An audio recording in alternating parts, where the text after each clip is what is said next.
বক্তব্য রাখবেন। আপনারা সবাই দ্রুত লাইভটি শেয়ার করে আরো ভাইদেরকে দেখার সুযোগ দিন। সবাই দ্রুত লাইভটা শেয়ার করি। আলহামদুলিল্লাহিল্লাযী নাজ্জানা মিনাল কওমিজ যালিমিন। আমিন। আল্লাহ সুবহানাহু ওয়া তাআলার মহান দরবারে শুকরিয়া জ্ঞাপন করছি, যিনি আমাকে দীর্ঘ 11 বছর 16 দিন পরে আপনাদের দোয়া এবং আল্লাহর রহমতে মুক্ত বাতাসে আসার তৌফিক এনায়েত করেছেন। এজন্য বলি আলহামদুলিল্লাহ। আপনারা জানেন, কয়েক মাস পূর্বে আমার জামিন হয়েছিল। এখন আমি ভাবছি আল্লাহ সুবহানাহু ওয়া তাআলার রহমত এবং তার যে ইচ্ছা, তিনি যে বান্দাদেরকে ভালোবাসেন তাদের কল্যাণের জন্য সবকিছু করেন। ওই সময় যদি আমি মুক্ত হতাম, সমালোচকরা বলতো সরকার তাকে ছেড়ে দিয়েছে আপোস করার জন্য। বিভিন্ন রকমের সমালোচকরা সমালোচনা করত। আল্লাহ সুবহানাহু ওয়া তাআলা চাইলেন তোমাকে এই সমালোচনার বোঝা নিয়ে বের হওয়া দরকার নেই, ইজ্জতের সঙ্গে বের করো।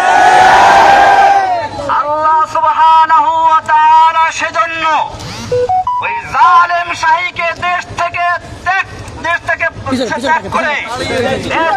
বের করে দিয়ে আমাদেরকে আল্লাহ রাব্বুল আলামিন ইজ্জতের সঙ্গে বের করেছেন। ভাইয়েরা আমার, আপনারা জানেন ফিরআউন তার জাতিকে বিভিন্ন দলে বিভক্ত করেছিল।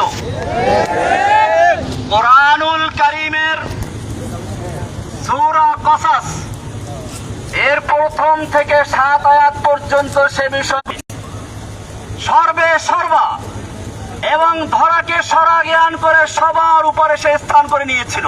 ঠিক তার চেয়ে বড় আর কেউ নেই। ফেরাউনের সঙ্গে আমাদের দেশের ফেরাউনি পূর্ণ মিল রয়েছে। তিনিও বাংলাদেশের ক্ষমতাকে এমন ভাবে কুক্ষিগত করেছিলেন, তার ইশারা ছাড়া একটা কিছু করা সম্ভব হতো না। হাইকোর্ট থেকে আমাকে জামিন দিয়েছিল, শেখ হাসিনার ইঙ্গিতে আমাকে আবার পুনর্বার গ্রেফতার করে জেলে দেওয়া হয়েছিল। হাসিনা, দেখে রাখো, আজকে বাংলাদেশের তুমি নেই। জসিমউদ্দিন রহমানী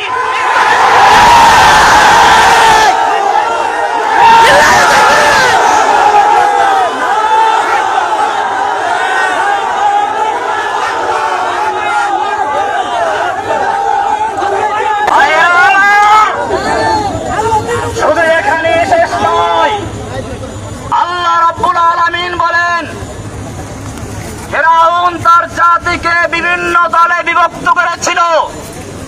ইস্তাদঈফু তাইফাতাম মিনহুম, তাদের থেকে একটা দলকে সে দুর্বল করে রেখেছিল। ফিরআউন তার দেশের মানুষকে বিভিন্ন দলে বিভক্ত করেছিল। বাংলাদেশের ফিরআউনিও এদেশের মানুষকে স্বাধীনতার পক্ষে বিপক্ষে, স্বাধীনতার চেতনার পক্ষে বিপক্ষে, মুক্তিযুদ্ধের পক্ষে বিপক্ষে, রাজাকার ইত্যাদি বলে এই দেশের জনগণকে বিভক্ত করে রাজত্ব করার চেষ্টা করেছিল। আল্লাহ রাব্বুল আলামিন তার সমস্ত চক্রান্তকে মাকড়সার জালের মতো ছিন্ন করে দিয়ে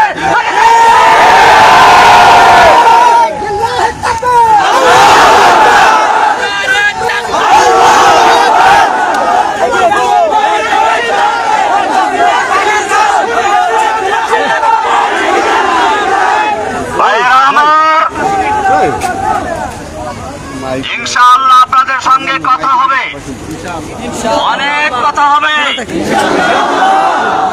আজকের এই স্বল্প পরিসরে একটা কথা বলতে চাই।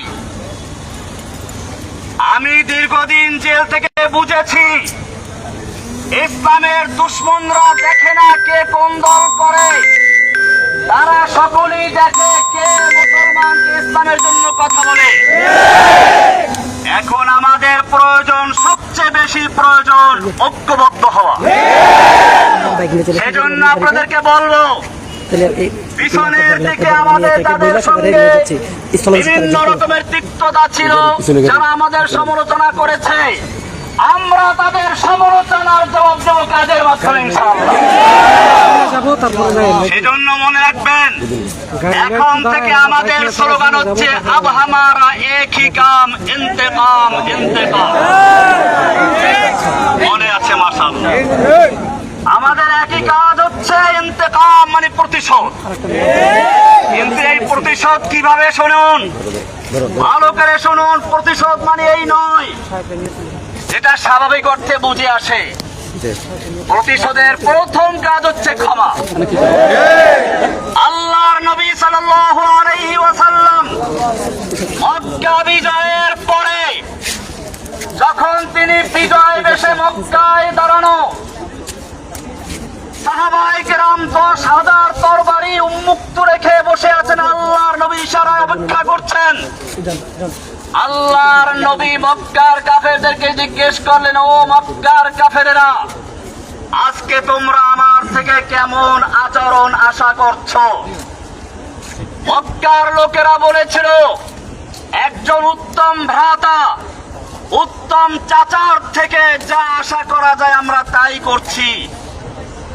আল্লাহর নবী সাল্লাল্লাহু আলাইহি ওয়াসাল্লাম সেদিন বলেছিলেন, আজকে আমি সে কথাই বলবো যেই কথা বলেছিল আমার ভাই ইউসুফ আলাইহিস সালাম তার ভাইদেরকে হাতের নাগালে পাওয়ার পরে।